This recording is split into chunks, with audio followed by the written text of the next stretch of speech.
I've discussed Ari Aster's second film Midsommar on this channel before. Now it's time to delve into his directorial debut, Hereditary.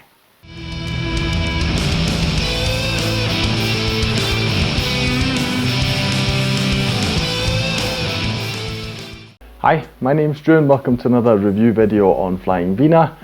I love Ari Aster's Midsommar. I actually watched it after watching Hereditary, so I had seen them in the order they came out.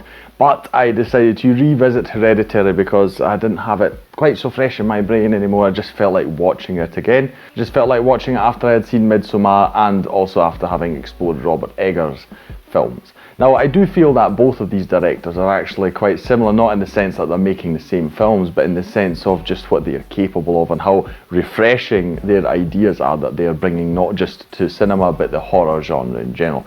Because horror, even in gaming, it's rather similar. You can see a development where it was more about just jump scares, and you had the people thinking that that is what horror is all about. You just put in a few jump scares and that'll do. These two guys, and I won't do many comparisons, don't worry, but they focus on, I don't know, to me it's a more primal sense of dread that you get watching these films. It's more about what we deep down find very, very unsettling and what really, makes your hair stand up and all these things. And Ari Aster is wonderful at this. So Midsommar was pretty similar. I will leave a review for Midsommar at the end of this video. I'll also leave a link to a Robert Eggers film that I reviewed recently, which was The Witch. Now, I know The Northman came out more recently, but The Witch is more of a horror film. That's why I'll leave the link to that instead. But if you're interested in The Northman, you can find that on my channel as well. So before we go too deeply into that, what is this film about? Basically, it's focused on the concept of grief. We have a family of four. A father, a mother and two children, a son and a daughter. They have recently lost the grandmother, so it's the mother's mother, and they are dealing with the grief. This is pretty much, this isn't even a spoiler, this is how the film begins. So from the beginning we have already, the mood being set for the entire film, and you can just tell also from the get-go that something is off. Something feels very wrong here. It's the same in Midsommar as well. So I like that, from the start, there's no curtain being, just suddenly pulled away and you revealed to have, I don't know, some dreadful situation or so. You can feel from the start and it's gradually building, until you finally get the hang of what on earth is going on here. Now, they all deal with the grief in very, very different ways. Toni Collette, she plays the mother. She is obviously affected by this quite a lot. There was her mother. They had a very, very rocky relationship. You have the father. He's played by Gabriel Byrne. He's a bit more distanced. He notices very early on that something is not right within the family, and he just tries to keep it all together, tries to keep them all sane, I'll call it. Yeah, quite a difficult task for him, always trying to put on, the brave, nice face, etc. But you can see that underneath there's quite a lot going on with him too. And the two children, you have the son being played by Alex Wolff. He, as the film goes on, he is more and more involved in really distressing situations, and just there's a lot going on with him, that's all I'll say.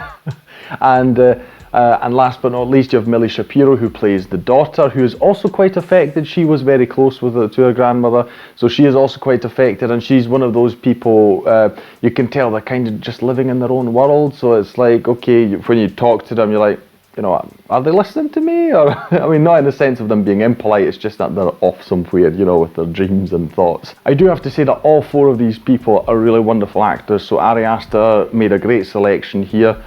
And any casting director he had involved. I didn't check whether he had one or whether these were his decisions, but ultimately, yes, they work really well in the roles. The standout being Toni Collette. Now, you might have heard about that a few times. I know that there are quite a lot of people very vocal about this, and I must say I agree. It is really a shame that the Oscars, they're not really fans of the horror category, and so they kind of neglect it a bit. In this case, it's a real tragedy because Toni Collette, she really goes deep to really show you how her character processes grief, and it's quite it's quite a harrowing experience actually. So I've even seen comments from people online who said they were so seriously disturbed by her performance, in the sense of it was so realistic that, you know, you thought you were actually watching someone grieve. And I fully agree, it can be very unsettling. But I really like the interactions. The actors are what really make this film so good and stand out. But it is also the horror, because we can tell something is going on. I won't spoil it for you, of course,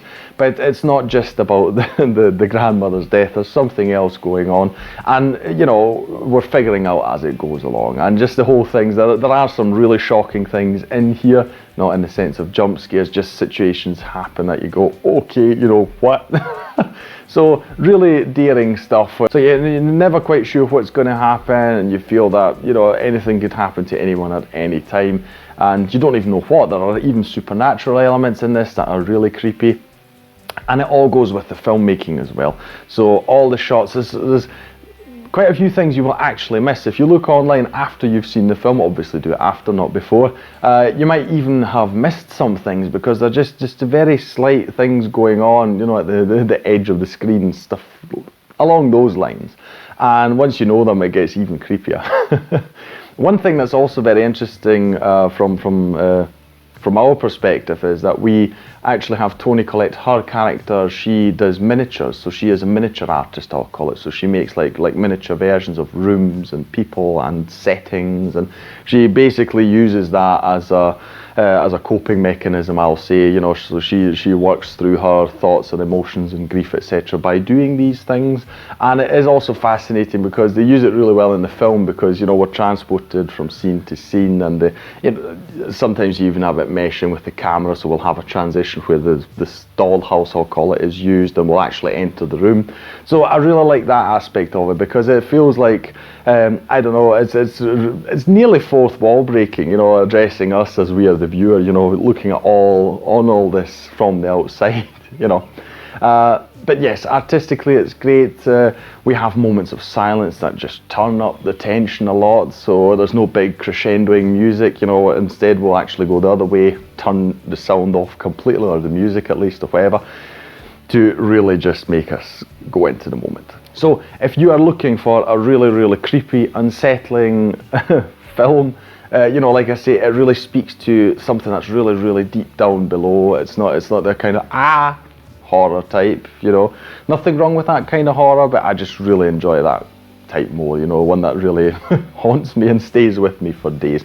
And, you know, the acting, it just brings out, if you want to see a good, you know, family drama as well, this film absolutely qualifies as that. So the actors all round really good. That will be all from me. If you enjoyed this video, please like, share and subscribe. It's the best way to support this channel. Leave a comment down below, comment on this film, Ari Aster's other film, Midsommar, or I talked about Robert Eggers. If you've seen any of his films, feel free to leave comments about them down below. Even a comparison between the two. Like I say, I find them both really unique and incredible filmmakers. I'm so excited to see what they're going to do in the future, because, yeah, in my opinion, neither of them have missed until now. They're very unique experiences, and definitely worth your time if you can stomach some of the weirdness in the sense of horror going on. You know, if you can stomach that, definitely great films. But yeah, any and all that's down in the comments below. I'll thank you again for watching, and I'll see you in the next video on Flying Wiener. Take care.